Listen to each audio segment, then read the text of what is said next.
guys, special nga palang araw na ito dahil birthday celebration ng Ninang Rita ko.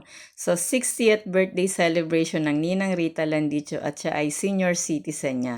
So ayan, sa part na yan ay nagselos nga ang kanyang apo dahil isinayaw ni Angel ang kanyang nona o lola niya. So guys, dito dahil Sunday ito, after ng aming Sunday service ay nagkaisa ang buong JIL Room 9 na ipagawa ng program ang ninang para sa kanyang dibu sa senior citizen niya.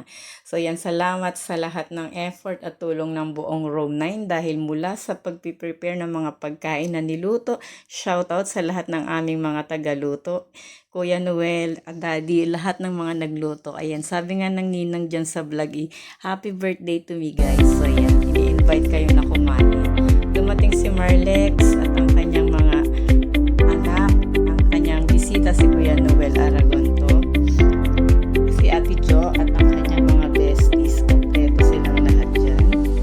Ayan, at kami ang Room 9 family niya. So ito ay nag-lunch muna kami bago umpisahan yung part ng program na second part. Salamat kay na Sis Jory, kina Sis Nobi na nag-prepare ng mga nandito sa harapan ng mga pagkain. At ang sabi nga nila, sabi ko parang lahat kayo busy, ako lang yata yung walang ambag. Sabi niya, taga-vlog ka ate. So dito sa part na to is inumpisahan na yung pinakang program, ano? So may nihandang program para sa ninang ko at in-escortan siya ng kanyang panganay na anak na si Boyet. Yan ay pinsan ko, si Boyet Landicho. Nag-start yung program sa 6 roses. So, isasayaw siya ng kanyang 6 na piling mga lalaki sa buhay niya. At ito nga'y nauna ang kanyang panganay na anak si Boyet. So, yan yung sa rose. Sinayaw dyan. So, hindi ko na guys inilagay yung music at baka makapiright tayo. So, ito si Boyet, ang kanyang panganay.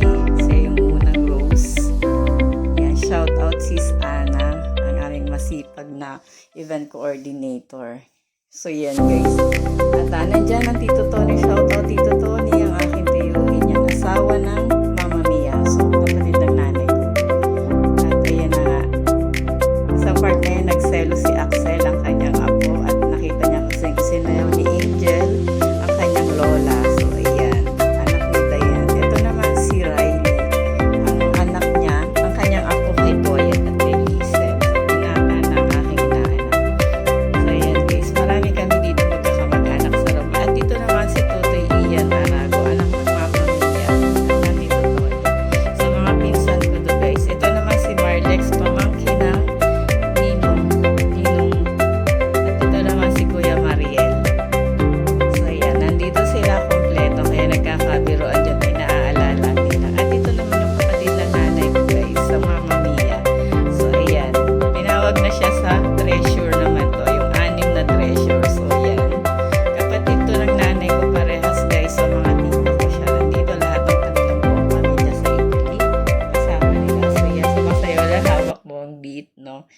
At saka, so dyan sa part na yan, ibinibigay yung regalo at yung wish dun sa my birthday. So, ayan.